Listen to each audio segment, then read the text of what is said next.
Rumble Strip Canada 150 by Gail Hulnick. Copyright 2017. Introduction. That is a road trip I have always wanted to do. The young man serving our dinner in the Moncton restaurant was the first person I'd told about our cross-Canada journey since we crossed the border from the U.S. Actually, I guess he was the second person, because first was the Border Services Agency officer at St. Stephen, New Brunswick, just across the line from Calais, Maine. Technically, though, we hadn't actually crossed a border until after he waved us through. Alex was the waiter's name, and when he came back with our crab cakes, he wanted to hear more. "What's the route you're taking?" That's pronounced route, not route. "We're going to North Sydney in Nova Scotia to take the ferry across to Newfoundland, then to St. John's, and to Mile Zero. That's our starting point, and then we drive west till we get to Vancouver Island," I explained. "Awesome. I'm going to do that someday. How far will that be?" "Almost 8,000 kilometers in 3 weeks, give or take." A little later, after I heard him serving desserts at the next table using flawless French, I asked him if he was from Quebec. "No, I'm from right here in Moncton," he said. "We're officially bilingual, and if you grow up here, you speak French and English." That was a surprise to me, even though I am a Canadian citizen and, until 3 years ago, a Canadian resident. It was the first of dozens of surprises I stumbled over during the 3 weeks on the road. And for my money, exactly the sort of reason you head out on an epic road trip. Find out what you don't know. This cross-Canada road trip was both a realization and a celebration. The realization of a lifelong dream, and the celebration of 2017, a very special year for the country where I was born. Canada is 150 years old. Someday I may be. On the news this morning, I saw a report about a woman who is 111 years old and says, "Her fountain of youth contains whiskey, 1 tot a night." She didn't say it was a tot, but it looked like a wee one, there in her glass, barely covering the bottom. Maybe she was half or 3/4 of the way through it, though. The lifespan for humans in the easy countries just continues to climb and climb. It's not beyond possibility that someone gets to 150 years in my lifetime. But if I want to celebrate a 150th birthday right now, it has to be a country, not a person. In 1867, in Charlottetown, Prince Edward Island, Canada, the Fathers of Confederation did the paperwork that led to the creation of a new nation. No question, there's been much discussing, debating, and voting on proposals over the years since then, and we've passed many milestones. But if you're going to find an excuse for a party, or a vehicular escape, the founding of a country is a good one. This book's title, Rumble Strip, refers to the grooves in the pavement at the side or middle of a highway that are there to wake you up if you've drifted too far over to the shoulder or out of your lane. It also works to slow you down sometimes. Either way, it usually serves to make you more alert, to make you take a look around. I hit a rumble strip, metaphorically, with my move to the United States a few years ago. Henry Miller wrote that one's destination is never a place, but rather a new way of looking at things. This is part of what I was after with this road trip. In addition to the bragging rights and the fulfillment of a long-time dream, I was interested in returning with a new way of looking at Canada, at my nationality, and at my new country of residence, the United States. Khalil Gibran, in his poem Friendship, has a wonderful turn of phrase about distance and contrast and realization. As the mountain to the climber is clearer from the plain. Canada and the United States are both my mountains and my plains. I started planning this trip earlier this year. If you are getting impatient with the circling around the subject and are the type who prefers a cut-to-the-chase style, then skip over the introduction and get right to Chapter 1.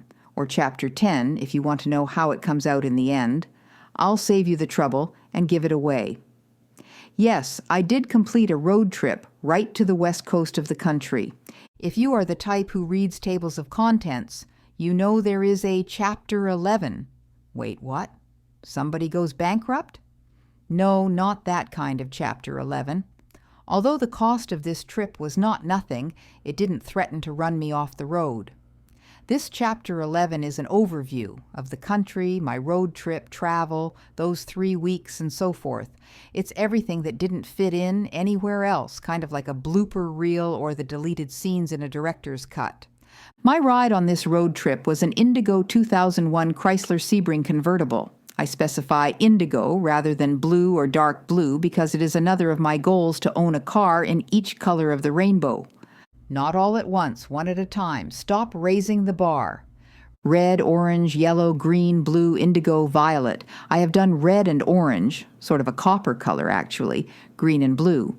Is indigo actually a separate color, or is it just dark blue? This is an interesting argument, and I could go on about this for pages and pages. But it's far too soon in the introduction of a book like this to get into it. Let's save it for one of the interminable miles on the road in northern Ontario when we're north of Lake Superior, and the next town feels like more miles away than I can count. Are we there yet? Are we there yet? Are we there yet? We can also have a debate then about the metric system and whether I should be using kilometers rather than miles, and a debate about the spelling of kilometer. My time frame was 3 weeks or so. My budget was not low and not unlimited. I have a companion who provided many of the best lines in this book. I will use them shamelessly because he said that I could. He says he wants his role in these pages to be like the neighbor behind the fence or the mother in the back bedroom on the American TV shows, Home Improvement and Big Bang Theory, or like the driver on the British TV show about cars, Top Gear, anonymous but superior. It's not quite a copy of the driver character because that one says nothing and this one says a lot, frequently, but it's close. I could also use this one, or we, or he says, as Miss Hathaway does. More about her later. I will use the Zig, or just Zig, as a nickname for him most of the time. And that brings us to how to spell this new name. If I am in the U.S., I say Z-I-G. If I'm in Canada, it's Z-I-G. It's a sure giveaway about your early years and your education, that pronunciation of the last letter of the alphabet. It's not the only clue if you say grade 5, not 5th grade, or ask which way to the bathroom. You're Canadian. If you're searching for the restroom, you're American.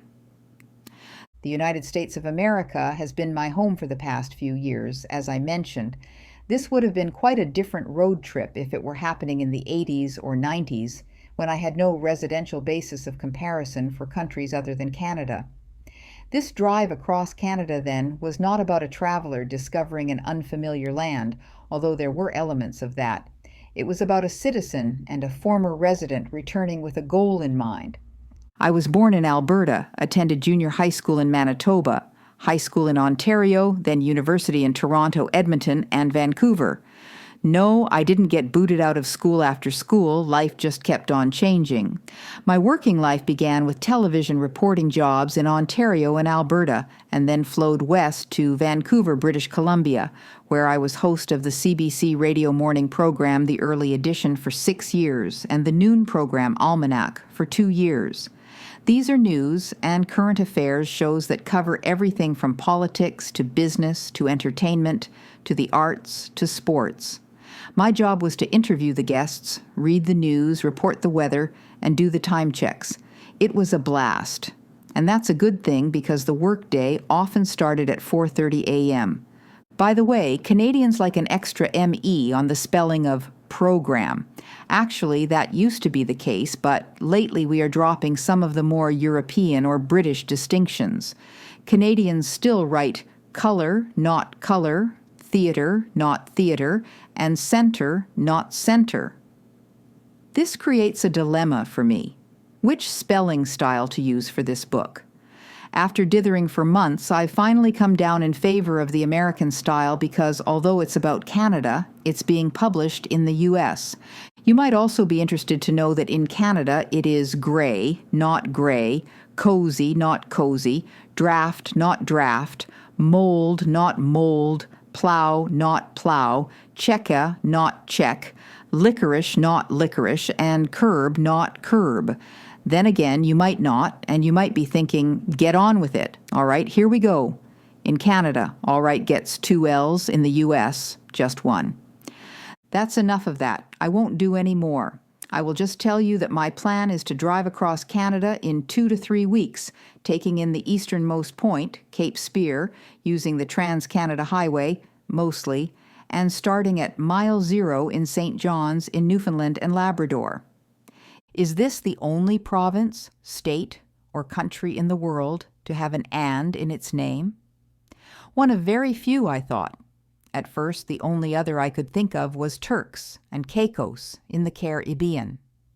But a little assistance in online land gave me Trinidad and Tobago, Bosnia and Herzegovina, the UK and Northern Ireland, Antigua and Barbuda, St. Lucia, St. Kitts and Nevis, St. Vincent and the Grenadines, plus São Tomé and Príncipe. There is also more than one Mile Zero. Both the city of St. John's, capital of Newfoundland and Labrador on Canada's east coast, and the city of Victoria, capital of British Columbia on Canada's west coast, have a Mile Zero so that regardless of which side you use to start, you are starting at the beginning. Never mind the irony of starting at a Mile Zero in a country that measures road distance in kilometers. Much more ranting about that later. How did this happen? It's a long story with lots of twists and turns, but the essential point is that highway naming and numbering is a matter for provinces to decide, not the federal government. And so you have plenty of differing opinions showing up on a road map. It also has to do with the timing of road construction, and with Terry Fox and his epic goal to run across Canada. More about that later, too. When you get to the end, whichever end that is, you will have gone a distance of 7,821 kilometers, which is 4,860 miles. Again, this is a bit blurry and no doubt very annoying to those of you who prefer precision in your measurements. It depends on a bunch of things. The two most important to my mind are whether you include the water distances taken on ferries when your car isn't actually driving, but it is moving, and whether you count all the way across Vancouver Island to Tofino or stop the odometer at Victoria on the east coast of the island. There are yet more ways to answer the question, how long is Canada coast to coast? If you measure from Cape Spear, the easternmost point of Canada and of North America, to the Yukon-Alaska border, you've got 5,514 kilometers. If you look at Cape Race, Newfoundland, that's Newfoundland and Labrador in the east, and Tofino on Vancouver Island in the west, it's 7,831.5 kilometers. If you're on a bicycle doing a ride called the Crossing, it's 6,521 kilometers. Also, the Trans-Canada Highway isn't the only one to traverse the entire country east to west. You could choose to bear to the right and northerly, just west of Brandon, Manitoba, and take Highway 16, the Yellowhead Highway, through Saskatchewan and Alberta. You'd see Saskatoon then.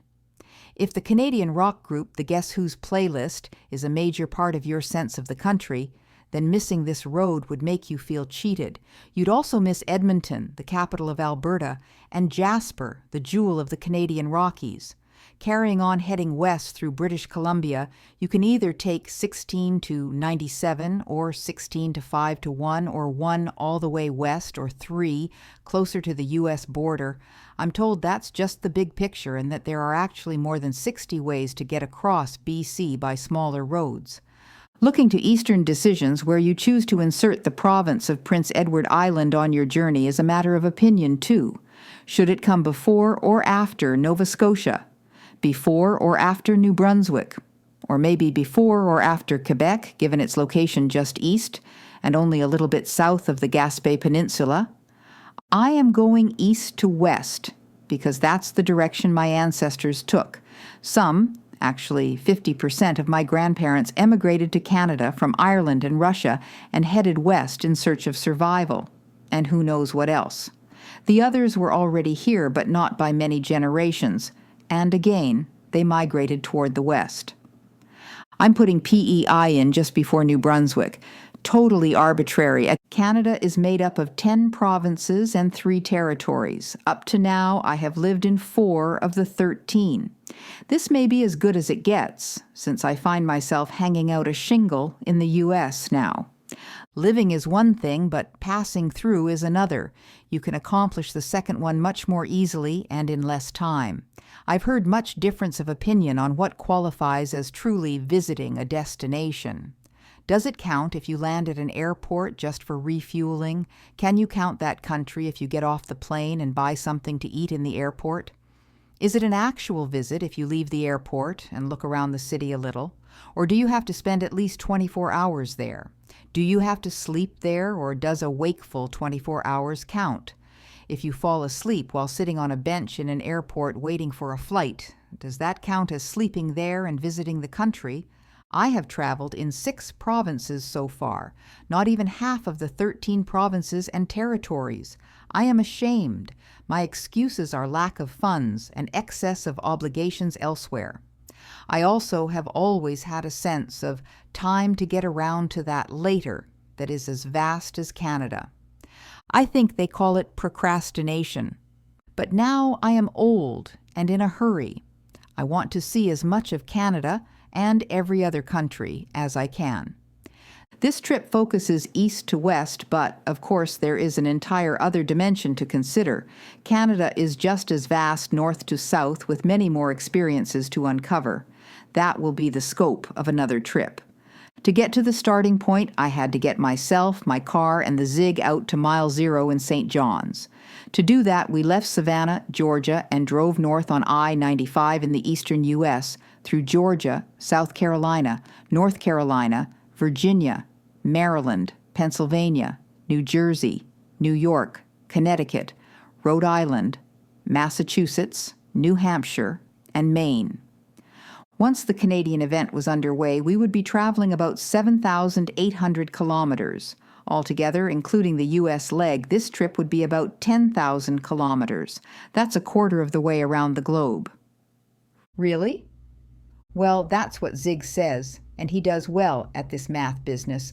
The Earth's circumference is 40,075 kilometers.